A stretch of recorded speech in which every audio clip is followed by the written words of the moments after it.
దేవుని పరిశుద్ధ నామమునకు మహిమ కలుగును గాక. మరి ఒకసారి దేవుని యొక్క వాక్యము పంచుకోవడానికి దేవుడిచ్చిన యొక్క కృపను బట్టి దేవునికి వందనస్తున్నాను. విడలరా, యెషయా గ్రంథం 59వ అధ్యాయం 1వ వచనాన్ని మనము జ్ఞానం చేద్దాం. రక్షింపనేరకయుండినట్లు యెహోవా హస్తము కొరచ కాలేదు అన్న మాట అక్కడ మనకు కనబడుతూ ఉంది. రెండవదిగా, విననేరకయుండినట్లు ఆయన చెవులు మందము కాలేదు. దేవుడు ఈ వాక్య లేఖన భాగంలో తన వినికిడిలో మీ కొరకు విరిచి వడ్డించునుగాక. బిడలరా, ప్రతి ఇంటిలో కష్టాలు, శ్రమలు, ఇరుకులు, ఇబ్బందులు. ఈరోజు కష్టము లేని వారు ఎవరు లేరు, శ్రమలు లేని వారు ఎవరు లేరు. ప్రతి ఒక్కరిని ఎవరిని ఏమడిగినా పలానా కష్టం అని చెప్తూ ఉంటారు. కష్టాలు, శ్రమలు ఉండటం ద్వారా దేవుడు మమ్మల్ని రక్షించట్లేదు, దేవుడు మమ్మల్ని కాపాడట్లేదు, అసలు దేవుడే లేడు అన్న వైఖరిలోకి చాలామంది వెళ్ళడం చాలా దుఃఖకరం. ఈరోజు చాలామంది అనుకుంటా ఉన్నారు, దేవుడు ఉంటే ఈ కష్టాలు ఉంటాయా, దేవుడు ఉంటే ఈ శ్రమలు ఉంటాయా, దేవుడు ఉంటే ఈ ఇబ్బందులు ఉంటాయా అని చాలామంది అనుకుంటారు.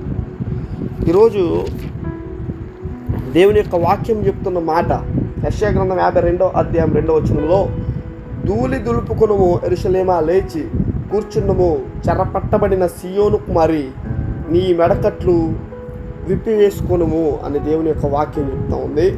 బిడ్డలారా, చూడండి, మనకున్న పాపాన్ని మనం దులుపుకోవాలి. మొదటిగా పాపాన్ని విడిచిపెట్టాలి. దేవునికి వ్యతిరేకంగా ఏ కార్యాలు మన జీవితంలో ఉన్నాయో ఆ కార్యాలు మనము విడిచిపెట్టినప్పుడు దేవుడు ఖచ్చితంగా నిన్ను రక్షిస్తాడు.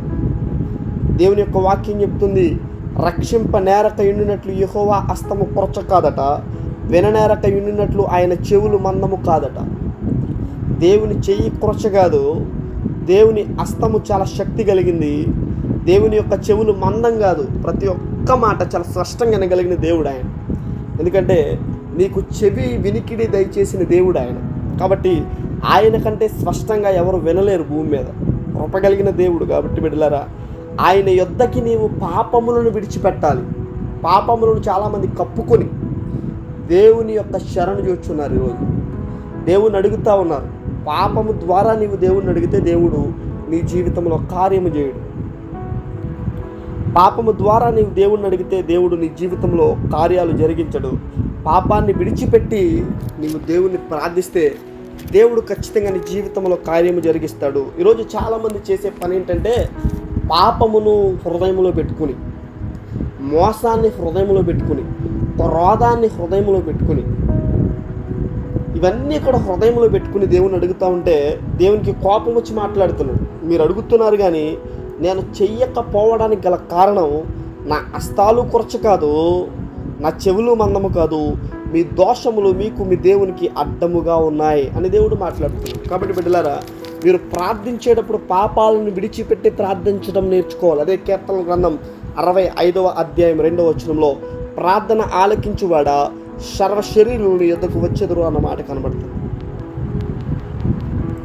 అపోస్తుల కార్యగ్రంథం 10వ అధ్యాయం 34లో, దేవుడు పక్షపాతి కాడని నిజముగా గ్రహించి ఉన్నాను అని అపోస్తులుడైన పౌలు మాట్లాడతాడు.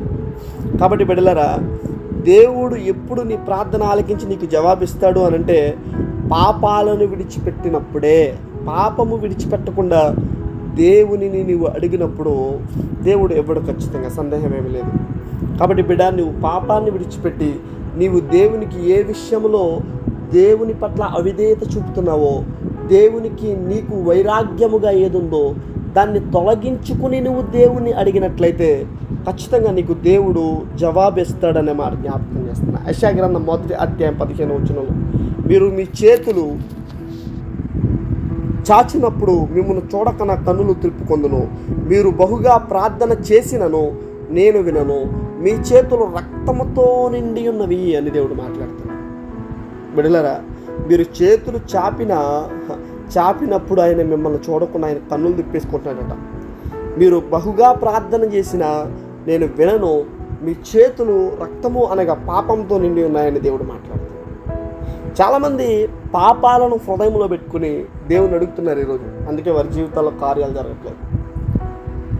పాపమును హృదిలో, పాపమును మదిలో, పాపమును గదిలో పెట్టుకుని నీవు దేవునిని అడిగితే దేవుడు నీకు చేయడు, సందేహం లేదు.